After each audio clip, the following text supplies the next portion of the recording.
ప్రజావేదిక పేరు ఎక్కడి నుంచి వచ్చిందో మీ అందరు తెలుసా?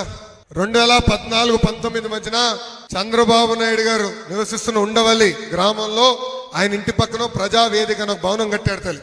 అక్కడ ప్రజలు వస్తే వాళ్ళని కూర్చోబెట్టి కలిసేదానికి. ఈ ఫేక్ జగన్ ముఖ్యమంత్రి అయిన వెంటనే ఆయన తీసుకున్న తొలి నిర్ణయం ఆ ప్రజావేదిక కూల్చేస్తాం తల్లి. కూల్చేశాడు. ఆ రోజు నుంచే విధ్వంసం పాలన మొదలైంది తల్లి.